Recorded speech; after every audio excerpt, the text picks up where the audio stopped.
बिस्मिल्लाहिर्रहमानिर्रहीम। अस्सलामुअलैकुम वरहमतुल्लाहि वबरकातुहू। लाखों करोड़ों दरूद व सलाम नबी करीम सल्लल्लाहु अलैहि वसल्लम पर और आपकी आल पर। आज बेटा हमारा टॉपिक है testing of hypothesis about homogeneity of several partial correlations. सबसे पहले हम इसका टेस्टिंग प्रोसीजर डिस्कस करेंगे, उसके बाद फिर हम इससे रिलेटेड एक न्यूमेरिकल सॉल्व करेंगे। टेस्टिंग प्रोसीजर जो है ये बेटा 5 स्टेप्स पर मुश्तमिल है। सबसे पहला स्टेप हमारा है नल एंड अल्टरनेटिव हाइपोथेसिस की डिज़ाइनिंग। नल हाइपोथेसिस के अंदर हम मेंशन करेंगे कि हमारी तमाम जो पार्शियल कोरिलेशंस हैं ये होमोजीनियस हैं, ये यूनिफॉर्म है, एक जैसी हैं।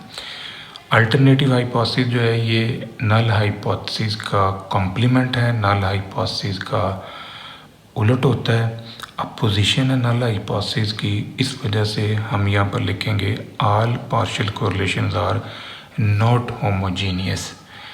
दूसरा स्टेप हमारा लेवल ऑफ सिग्निफिकेंस का है।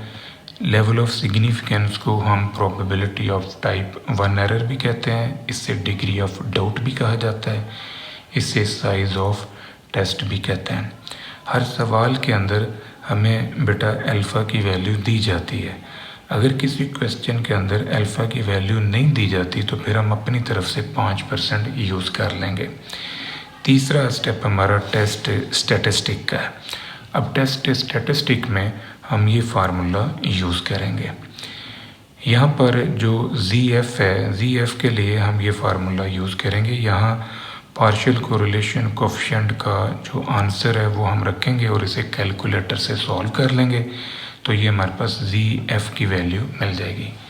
अगर हम कैलकुलेटर यूज़ नहीं करना चाहते तो फिर हम फिशर का टेबल जो है उसकी मदद से ZF की वैल्यूज निकाल लेंगे। ये भी हम न्यूमेरिकल करेंगे तो फिर फिशर का टेबल जो है उसे हम यूज़ कर लेंगे। Z बार के लिए हम ये फार्मूला यूज़ करेंगे। यहाँ पर आपने जहन में रखना है कि ये जो K है, K पार्शियल कोरिलेशन में डॉट के बाद के वेरिएबल्स हैं, यानी R12.34 अगर लिखा होगा तो K की वैल्यू 2 है, क्योंकि डॉट के बाद 2 वेरिएबल हैं। तो अगर R12.345 लिखा है तो फिर K की वैल्यू 3 है, क्योंकि डॉट के बाद 3 वेरिएबल हैं। डॉट के बाद जितने वेरिएबल्स हैं उनकी तादाद हम K लिखेंगे। चौथा स्टेप हमारा है क्रिटिकल रीजन का। क्रिटिकल रीजन में हम लोग काई स्क्वायर डिस्ट्रीब्यूशन यूज़ करते हैं। काई स्क्वायर जो है ये पॉजिटिव स्क्यूड डिस्ट्रीब्यूशन है, जिसका क्रिटिकल रीजन जो है वो सिर्फ एक साइड पर फॉल करता है, राइट साइड पे।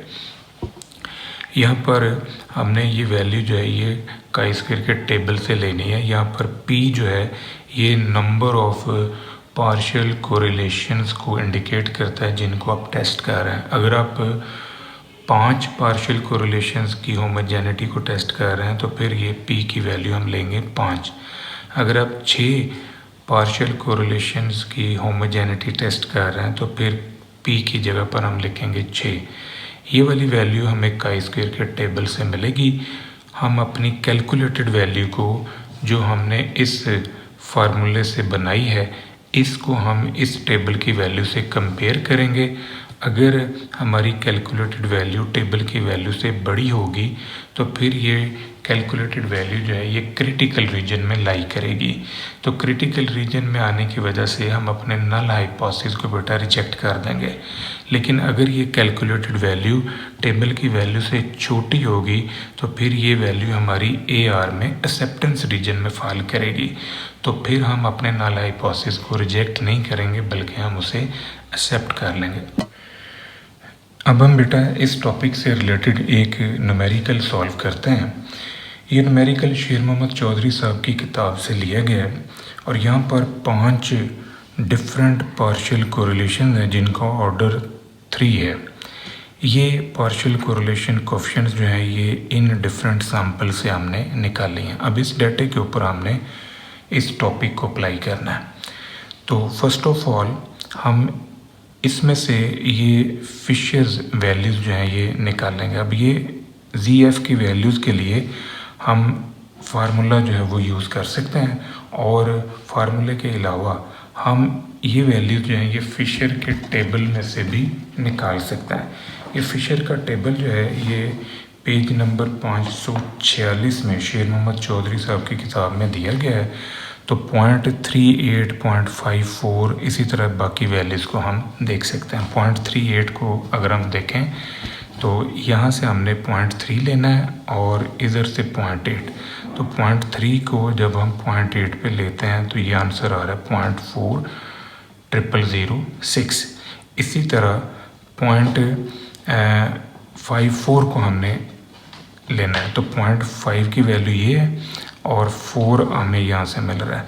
तो 0.54 पे हमारे पास जो आंसर आ रहा है ये आ रहा है 0.60415।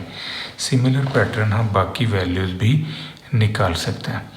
तो ये जो वैल्यूज़ हमने निकाली हैं अब इनको हमने यूज़ करना है। ni-k-3। अब k जो है ये डॉट के बाद के वेरिएबल की तादाद, तो यहाँ पर 3 है डॉट के बाद वेरिएबल, तो यहाँ हम लिखेंगे ni-3 यानी 6 हो गया।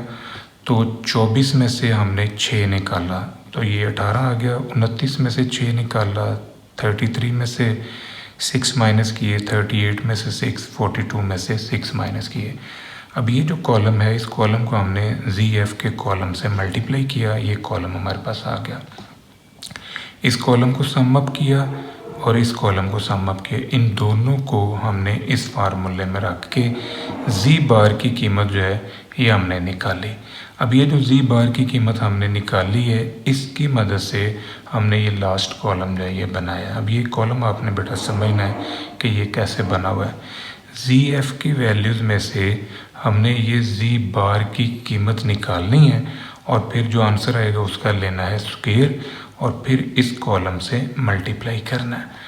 0.4002 में से ये वाला आंसर निकालें और जो न्यूमेरिकल आंसर आएगा उसका लें स्क्वायर।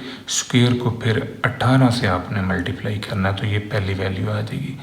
सिमिलर पैटर्न ये जो हमारे पास ZF है इसमें से ये वाला आंसर निकलेगा, उसका उस सारे आंसर का स्क्वायर लेंगे, स्क्वायर लेके फिर इसे 23 से मल्टीप्लाई करेंगे तो ये आंसर आ जाएगा। इस तरह ये आपने कॉलम डिज़ाइन कर लेना है।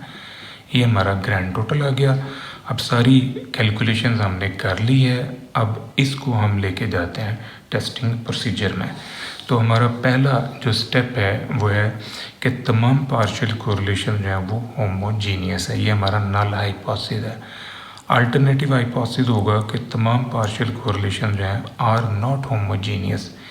लेवल ऑफ सिग्निफिकेंस 5% हमारा डिग्री ऑफ डाउट है। टेस्ट स्टेटिस्टिक की जगह पर हमने ये फार्मूला अप्लाई करके ये न्यूमेरिकल आंसर जो है ये हमने निकाला। ये आंसर हमने ये निकाला हुआ है। अब इस आंसर को आपने कंपेयर करना है टेबल की वैल्यू के साथ। तो ये हमारा काई स्क्वायर टेस्ट स्टेटिस्टिक है। तो काई स्क्वायर जो है ये पॉजिटिव सिक्यूड होता है, इसको हमने इस टेबल की वैल्यू में चेक करना है।